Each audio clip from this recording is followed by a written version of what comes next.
Breaking news. Karimnagar graduate ఎమ్మెల్సీగా BJP అభ్యర్థి అంజిరెడ్డి విజయం సాధించారు. రెండో ప్రాధాన్యత ఓట్లతో అంజిరెడ్డి గెలిచారు. అయితే ఆయన గెలుపుపై అధికారులు కాసేపట్లో అధికారిక ప్రకటన విడుదల చేయనున్నారు.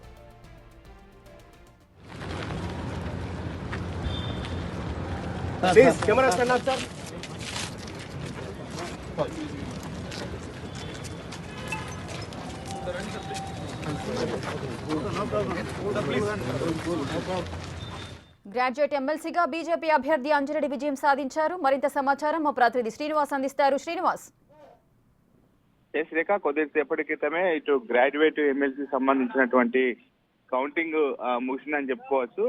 అయితే రెండవ ప్రాధాన్యత ఓటు లెక్కింపు లోపల ఇటు మెజార్టీ లోపల ఉన్నటువంటి అంజిరెడ్డి మెజార్టీ ఓట్లు గెయిన్ చేయడం జరిగింది. అయితే ఈ ఓట్లు తీసుకునేటువంటి క్రమం లోపల ఇటు మూడవ ప్లేస్ లోపల ఉన్నటువంటి హరికృష్ణ ఓట్లను సెకండ్ ప్రాధాన్యత ద్వారా అయితే లెక్కించడం జరిగింది. ఎలిమినేట్ చేసి సెకండ్ ప్రాధాన్యత ద్వారా లెక్కించేటువంటి క్రమం లోపల ఎవరికి కూడా ఇటు 51% ఓట్లు రావాల్సి ఉంటుంది. 50% కంటే 1% ఎక్కువ రావాల్సి ఉన్నటువంటి నేపథ్యం లోపల ఎవరికి కూడా ఆ పోలైన ఓట్లు తర్వాత చెల్లుబాటు అయినటువంటి ఓట్ల లోపల 51% రావాల్సినటువంటి నేపథ్యం లోపల ఆ ఓట్లు ఇటు గెలుపు తీరానికి సమీపంగా ఉన్నటువంటి అంజిరెడ్డికి ఆ ఓట్లు రాకపోవడంతో అయితే ఇప్పుడు రిజల్ట్ అనేటువంటిది హోల్డ్ లో పెట్టడం జరిగింది. దీనిపైన ఇటు కాంగ్రెస్ అభ్యర్థి నరేందర్ రెడ్డి కూడా ఎవరికి కూడా ఇటు 51% ఓట్లు రాలేకపోవడంతో అయితే తను అభ్యంతరం వ్యక్తం చేసినటువంటి పరిస్థితి కనబడుతుంది. అయితే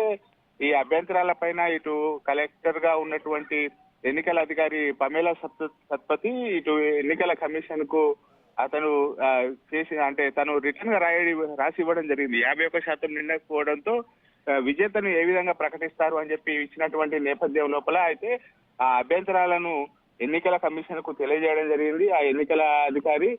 ఈ నేపథ్యం లోపల కౌంటింగ్ హాల్ నుంచి అయితే ఇటు కాంగ్రెస్ అభ్యర్థి నరేందర్ రెడ్డి బయటకు వెళ్ళిపోయేటువంటి సమయం లోపల ఇటు తన భావోద్వేగానికి గురయ్యాడు, కన్నీళ్లు కూడా పెట్టుకున్నటువంటి పరిస్థితి. అయితే ఆ లోపల ఇచ్చినటువంటి ఫిర్యాదు పైన ఇటు స్పందించేందుకు అయితే నరేందర్ రెడ్డి ఇటు విముఖత చూపాడు.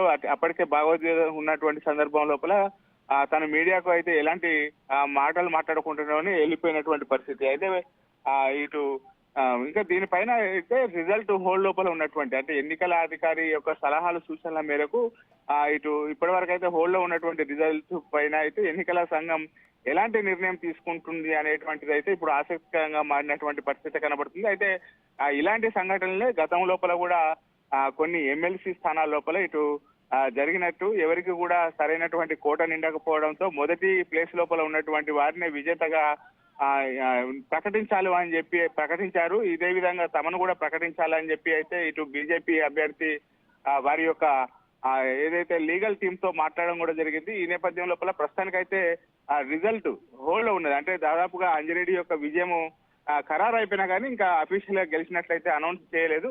మరికొద్ది సేపటి లోపల ఇటు అంజిరెడ్డి గెలిచినట్టయితే ప్రకటిస్తారా లేదా ఎన్నికల కమిషన్ ఎలాంటి నిర్ణయం తీసుకుంటుంది అనేది అయితే వేచి చూడాల్సినటువంటి పరిస్థితి కనబడుతుంది. Rekhamma. Thank you Srinivas, thanks for the details.